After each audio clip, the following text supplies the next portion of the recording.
Здравейте! Днес ще направя едно пръстенче с розов кварц.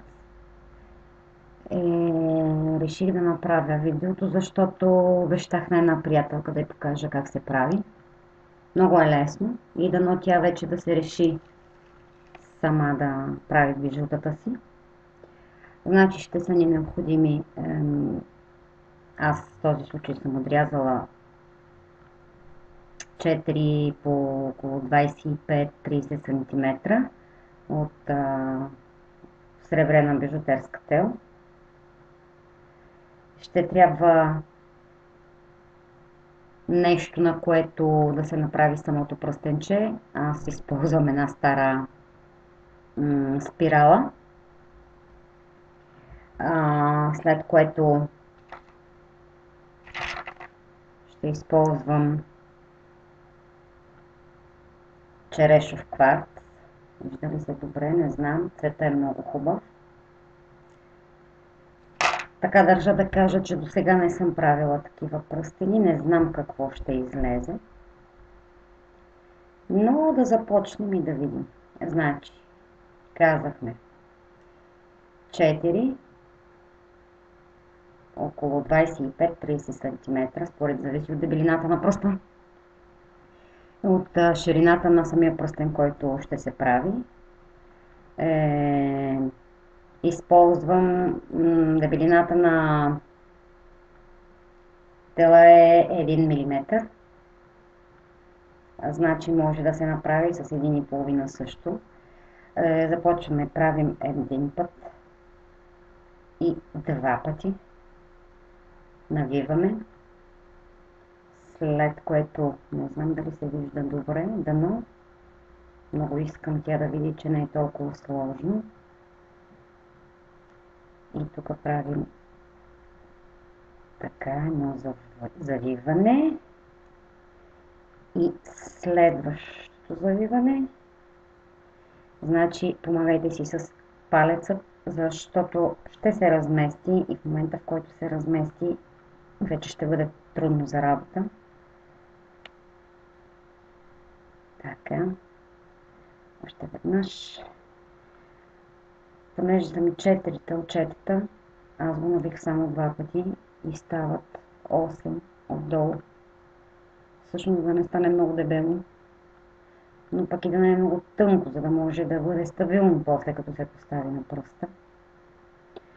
От сега нататък нямам представа какво ще правя. Абсолютно никаква представа нямам. Предполагам, че по фантазия нещо. Значи взимам едно розов кварц. Черешов по-скоро. Слагам и завивам. Взимам друго. Слагам. Завивам. Пак казвам, нямам никаква представа какво ще стане. Но предполагам, че ще се получи добре. И оригинално. И в смисъл няма да се повтаря като модел. Защото, както ви е известно, всяко едно ръчно направено бижу си е уникат. И най-големите майстори не могат да направят еднакво. Аз в никакъв случай не претендирам да бъда майстор. Все още съм лаик, така да се каже, в тази област. Но пък ми доставя удоволствие. Най-вече се чувствам удовлетворена, когато виждам, че нещата ми се харесват на момичетата. Ето така, до тук, до тук. Не знам къде да покажа, ето. До тук това. След което. Значи идеята е на всяко едно телче да се постави и като съответно по ваш вкус да се подреди по едно камъче, без значение какъв тип камъчета сте избрали. Съответно може да се направи с перлички, топченца и така нататък. Вече всичко е въпрос на избор, на вкус, според това, което ви харесва.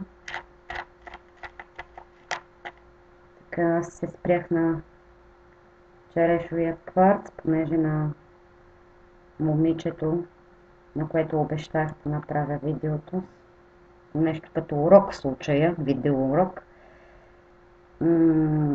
Та на нея и харесва много розов цвят. Дори каза, че е любим. Аз смятам, че повече няма нужда от камъчета. Ще стане претрупано. Значи оттам нататък какво следва? Всички тези телчета, които виждаме стърчащи, трябва да им намерим местото. Ползвам спиралата като основа, защото се работи много по-лесно. Започваме да усукваме всяко едно телче, за да не може съответно да се разплете. Ето така. Ще си помогна малко с клещичките.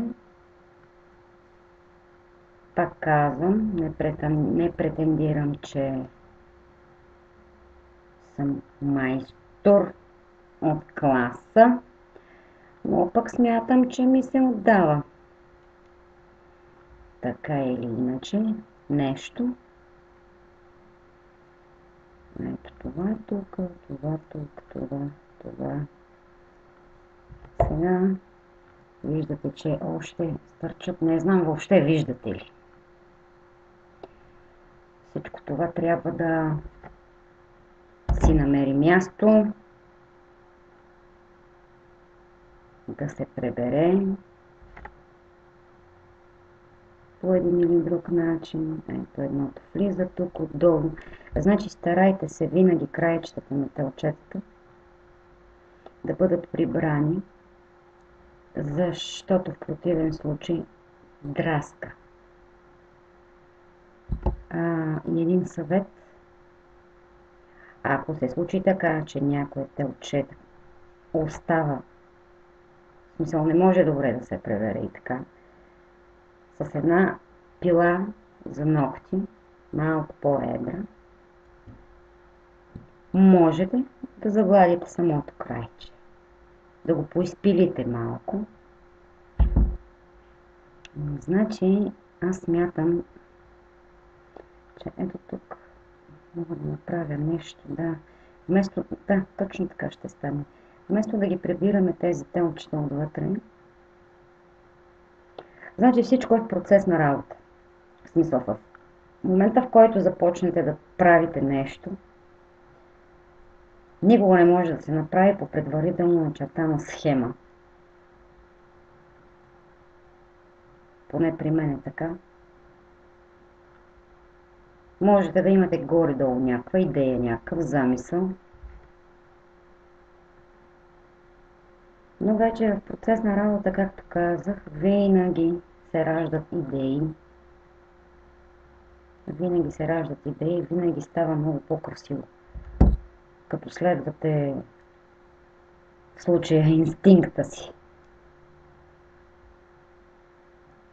Така. Тук остана едничко неприбрано. Прибирам.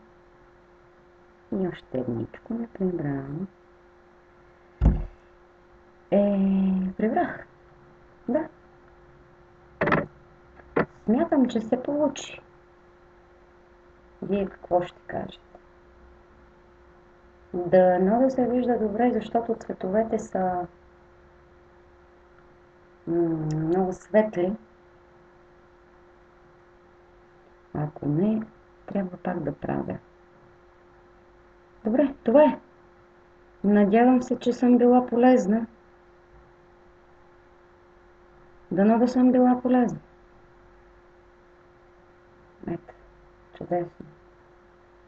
Хайде, Мария, хващай клещи и започвай. Успех в работата! Чао, чао!